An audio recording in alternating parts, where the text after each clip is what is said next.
അട്ടപ്പാടിയിലെ മാവോയിസ്റ്റ് ഏറ്റുമുട്ടൽ സംഭവത്തിൽ 5 പേർക്കെതിരെ പോലീസ് കേസെടുത്തു. വയനാട് സ്വദേശി സോമൻ, അട്ടപ്പാടി സ്വദേശി അയ്യപ്പൻ, ഒരു വനിതാ അംഗം എന്നിവരുൾപ്പെടെ കണ്ടാലറിയുന്ന മറ്റ് 3 പേർക്കുമെതിരെയാണ് കേസെടുത്തത്. അതേസമയം കടുകുമണ്ണ വനമേഖലയിൽ മാവോയിസ്റ്റുകൾക്കായുള്ള തെരച്ചിൽ ഊർജിതമാക്കി. ഇന്നലെ അട്ടപ്പാടിയിലെ കടുകുമണ്ണ വനമേഖലയിൽ പോലീസുമായി ഏറ്റുമുട്ടിയ 5 അംഗ മാവോയിസ്റ്റ് സംഘത്തിനെതിരെയാണ് UAPA വകുപ്പുകൾ പ്രകാരം കേസെടുത്തിട്ടുള്ളത്. വയനാട് സ്വദേശി സോമൻ, അട്ടപ്പാടി പന്നിയൂർപ്പടി സ്വദേശി അയ്യപ്പൻ, വനിതാ അംഗം ഉൾപ്പെടെ കണ്ടാലറിയുന്ന 3 പേർക്കെതിരെയുമാണ് കേസ്. അഗളി ഡിവൈഎസ്പിക്കാണ് അന്വേഷണ ചുമതല. ഇതിൽ അട്ടപ്പാടി സ്വദേശിയായ അയ്യപ്പൻ 4 മാസമായി മാവോയിസ്റ്റ് സംഘത്തോടൊപ്പം ചേർന്നയാളാണെന്ന് പോലീസ് വ്യക്തമാക്കുന്നു. ഇവരോടൊപ്പമുണ്ടായിരുന്ന വനിതാ അംഗം അട്ടപ്പാടിയിലെ മാവോയിസ്റ്റ് സംഘത്തോടൊപ്പം പുതിയതായി ചേർന്നാണെന്നും പോലീസ് പറഞ്ഞു. നേരത്തെ ഇത് മാവോയിസ്റ്റ് നേതാവ് കന്യാകുമാരിയാണെന്ന സൂചനകളാണ് പുറത്തു വന്നിരുന്നത്.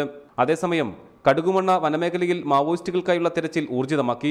മാവോയിസ്റ്റുകളുമായി വെടിവെപ്പുണ്ടായ കടുകുമണ്ണയിലും സമീപ വനപ്രദേശത്തുമാണ് പോലീസിന്റെ നേതൃത്വത്തിൽ തെരച്ചിൽ നടത്തുന്നത്. തണ്ടർബോൾട്ടും നക്സൽ വിരുദ്ധ സേനയും സംയുക്തമായാണ് പരിശോധന നടത്തുന്നത്. ഇന്നലെയുണ്ടായ വെടിവെപ്പിൽ മാവോയിസ്റ്റ് സംഘത്തിൽപ്പെട്ട ഒരാൾക്ക് പരിക്കേറ്റിട്ടുണ്ടെന്ന സൂചന ലഭിച്ചതിനാൽ തമിഴ്നാട്, വയനാട് തുടങ്ങിയ മേഖലകളിലും തിരച്ചിൽ ശക്തമാക്കിയിട്ടുണ്ട്. അട്ടപ്പാടിയിലെ കുറുമ്പ ആദിവാസി ഊരുകൾ കേന്ദ്രീകരിച്ചും തിരച്ചിൽ നടത്തുന്നുണ്ട്. റിപ്പോർട്ടർ, പാലക്കാട്.